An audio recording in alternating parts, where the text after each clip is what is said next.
Hi you guys, welcome back. My name is Carrie Penny. I am the Happy Crafty Homemaker, and today I'm going to be doing the tutorial of how I cast off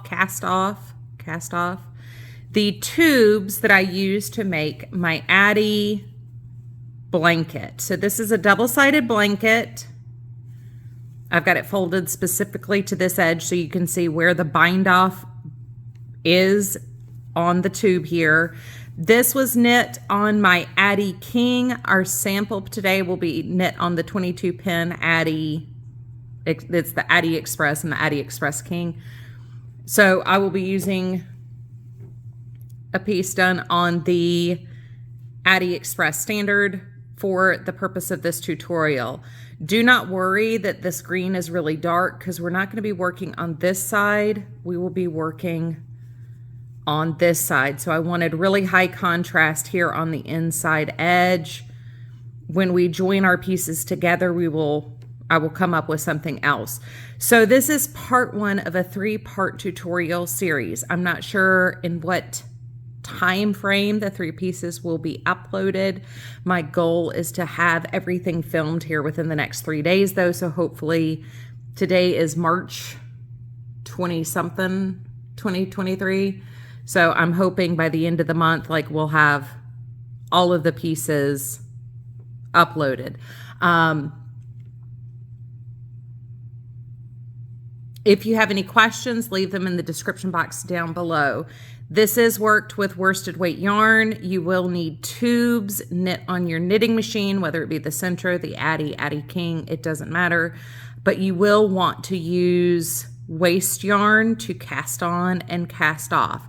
There are a couple of different ways to do your cast on waste yarn.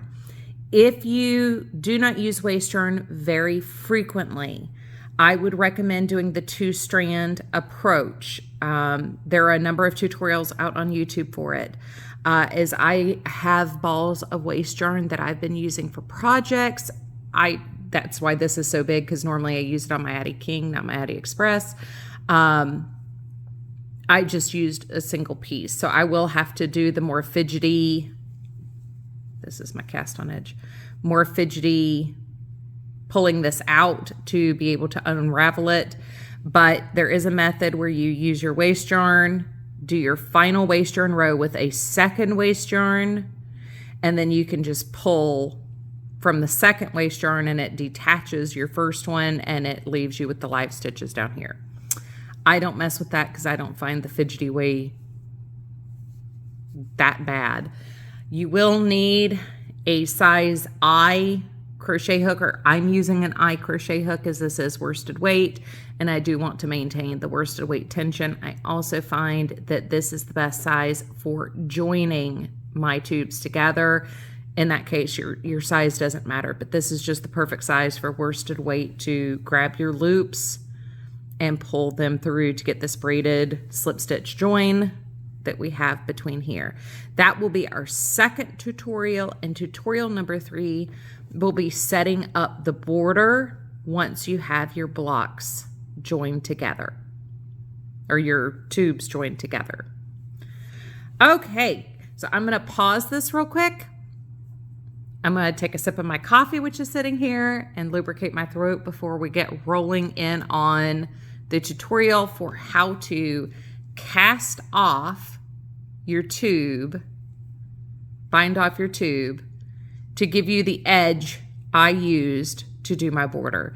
This is not the only way to do this. If you want to do a more standard slip stitch cast off, that's perfectly fine. You can still come in and use the same borders that I did. You can use the same join that I did. But a number of you guys asked for the single crochet cast off. That's what this is. And that's why I'm doing the tutorial specifically for this cast off. So I will see you in just a second. Hey guys, so I did just get done filming the bind off for this tube, which is what this video is.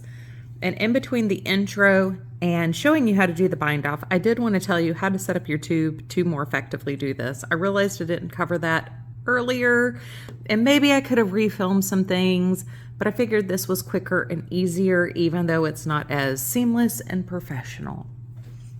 So when you make your tubes, before you do your join in your color, so you're going to want to start with some waste yarn.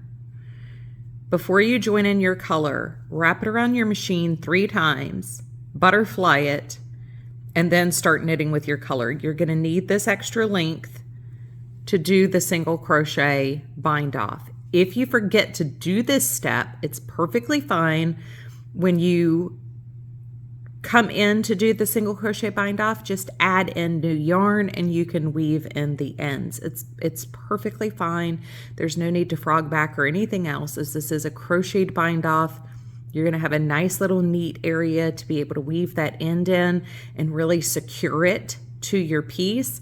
Also, it's going to be on the inside of your blanket, so it doesn't have to look perfect on the inside. Nobody's ever going to see the inside once you close up the blanket and do the border. Same thing on the other side. You're going to want 3 times the length before you cut it and bind off with your waste yarn.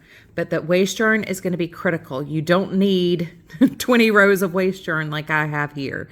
These are the balls of waste yarn that I pre-make or have previously used. I don't pre-make them. I have previously used these on my Addie King. I made this sample on my Addie Express. So this would normally be about 5 to 6 rows on my king size. Of course, that ended up being much longer on the 22 pin Express. So waste yarn is critical to be able to do this bind off as far as like machine knitting. If for some reason you decide to hand knit tubes and use my joining method, you can do a standard bind off. You don't have to use a single crochet bind off. If you choose to do that, you can actually use a single crochet provisional cast on and go into the backs, or use a chain provisional cast on. You're just not going to frog the provisional cast on. You're going to leave that. You're going to leave worms. If you work this like you would a provisional cast on, where you take a chain and then work into your stitches, the backs of your stitches, you can do that seamlessly without changing out your yarn. When you go to do your cast off, there's a whole separate method for doing a single crochet cast off. I just think it's a little bit easier to do your border and gives you a slightly more seamless look when you do your border. But to be honest, if you use a traditional closure or traditional cast off on your tubes, it really won't harm the final project. It's just a little bit more fidgety to be able to put the border on your blanket. So if you are hand knitting this, you can do a standard cast on. I would do a long tail cast on and a traditional cast off. I would also make sure that whatever cast on and cast off you have will offer you some stretch, because you do want the tube to be able to, the bind off and cast on, cast off, to be able to stretch with the width of your tube. You don't want it to cinch in. So there we go. You need extra long tails on both ends so you have something to single crochet with, and waste yarn is critical. If you hand knit these, that's perfectly fine. Just do a traditional cast on or cast off, or use a provisional style cast on or a crochet cast on and a crochet cast off to get the same look as what I have in my finished blanket over here. Now on with the actual tutorial. Okie dokie, you guys. So here we are with our tube. As I said, I used waste yarn to cast on and cast off my tube. We're going to start by working from our cast off edge. I do this specifically because this waste yarn, and the king size version is much shorter. It's about 5 rows on the king, and of course it's ginormous on the standard, but This is the edge that can easily pull out and unravel, whereas our cast on edge, because you have a woven start on the machine, it's not just gonna like come apart on you. So I always start from my cast on edge. As I work these, I actually donut the bottom. So I just have this little doop doop hanging out on top, and I will flip that to the inside. This is our tail from our waist yarn, and you can see all these individual loops here, including this one that our working yarn is coming out of. All right, so you want to get your waist yarn out of the way. You want to grab your little crochet hook. You've got the right side of your work facing out down here. Grab your working yarn. And you are going to come into the very next stitch here. So our working yarn goes from this loop out. And you can see very clearly, actually, where we have individual horseshoes here that are the open tops of our knit stitches. That's what we're working into. So when you fold this waist yarn back and away from your work, you have a little bit better access to those little horseshoes. They're sticking right up there for you. You also can easily slide your hook in between the two horseshoes of your working yarn. So it makes it very easy to just draw up. So I draw up my first loop and do a chain and then do a single into this first one. And I double check your tension on this last loop here, that you don't have like a big gaping loop there. Then you go into the next one and you're going to single crochet. So that's 2, single crochet, 3, 4. Get our horseshoe there, go insert, yarn over, draw through 2. Insert into the horseshoe, yarn over, draw through 2.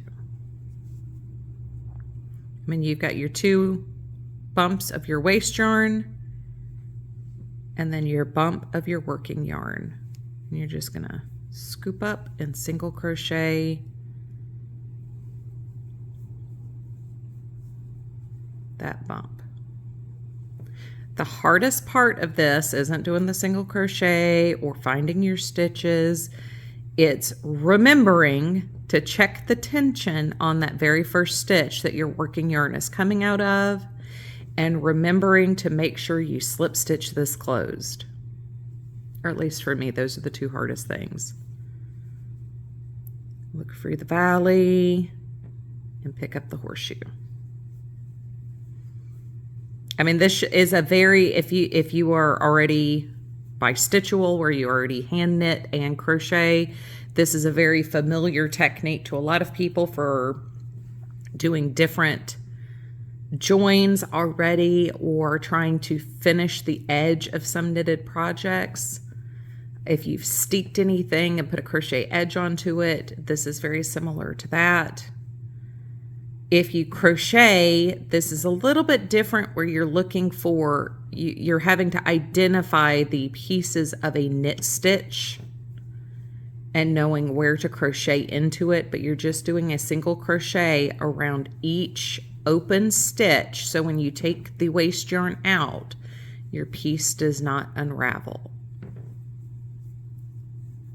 And this is going to give you an open tube, which is what I wanted. So this last stitch can be pulled a little bit wonky. Sometimes I will go back around and count to make sure that I did get all of the stitches. Double checking your count is not a bad thing until you're very familiar, but you'll get used to the sight of what this looks like. So you're going to slip stitch into your first single, draw through your tail. Now when you cut your tail, because you need this long working yarn, I wrap it around my machine 3 times, and that's where I cut.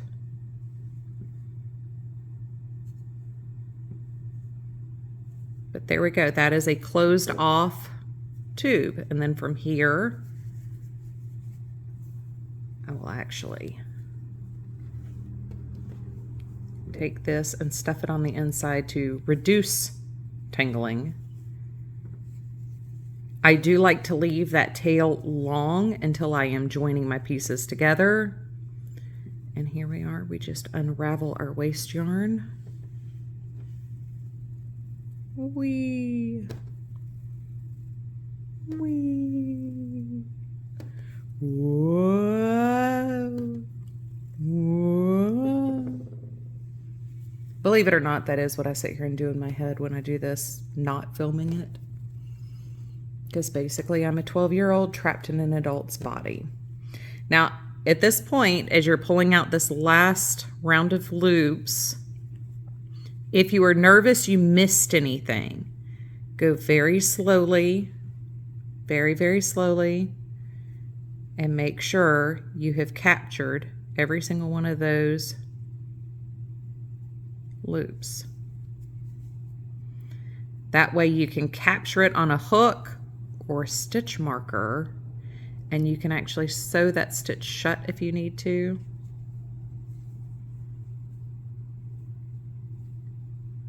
Let's see, no open loops are hanging out. We have a single crochet edge up here across the top.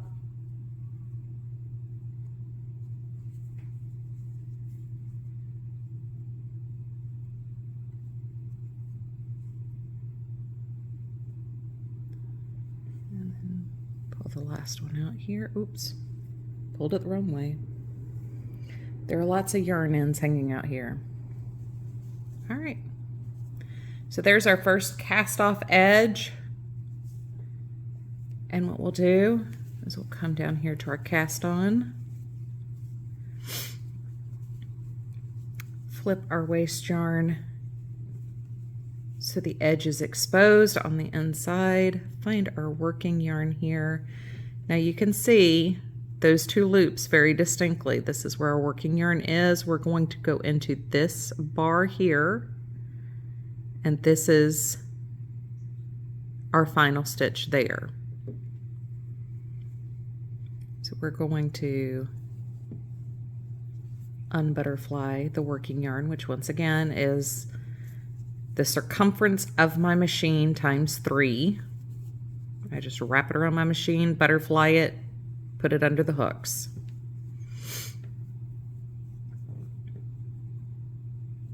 So we're going to go between the hills into the valley, insert our hook, draw up a loop, chain 1. Now we're going to do a single crochet into that first stitch. Go in between the hills to pick up that horseshoe and do a single crochet. And you're going to repeat this all the way around once again until you get to the end of your tube, and you are going to slip stitch into that first single crochet.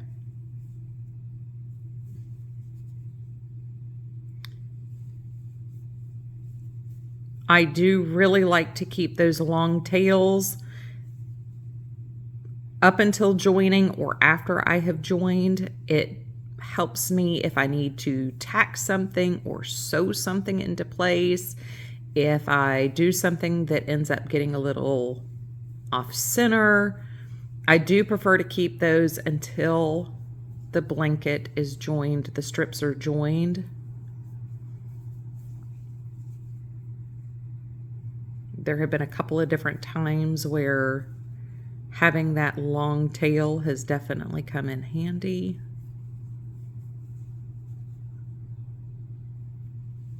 Pick up the valley, between the hill, Pick up the valley.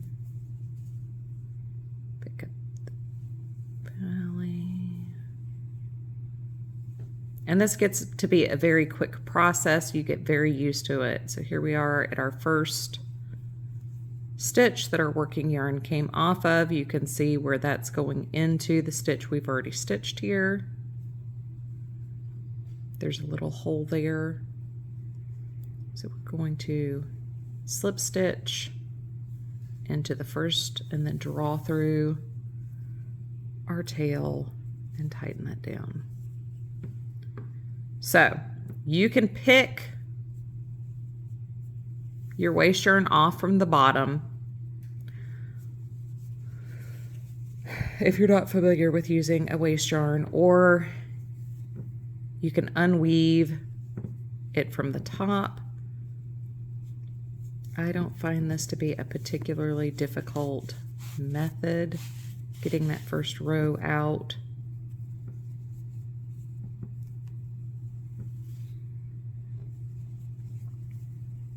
And see, I didn't tuck my tail, so of course now it's going to get all waggledy. But you're just going to unravel your waist yarn now. If you forget to leave yourself a tail, that is not a problem, as this is a crochet join or a crochet bind off. You can add yarn in. I have had to do that because I didn't know what I was going to do when I first did my neons blanket. Yep, I got everything tangled up in here now. And I didn't ball up my original. Carrie just made a mess. Anyway. Now we have our bound off tube. For the purpose of this tutorial, I just did 25 rows. For my big blankets, I did do 30 row tubes. But I figured this would be a lot easier to see. And this is completely stretchy, so if you wanted to use this for other applications, I think this is excellent. I've played with this with some hat brims now.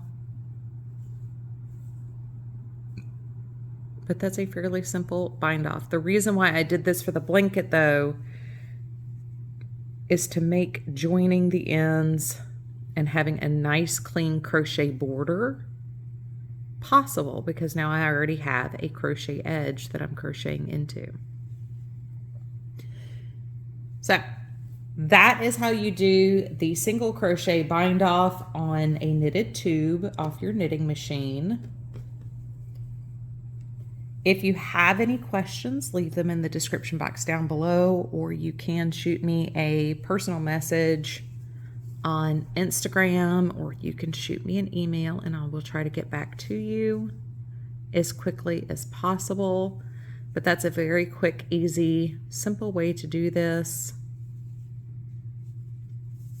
And up next, the next tutorial will be joining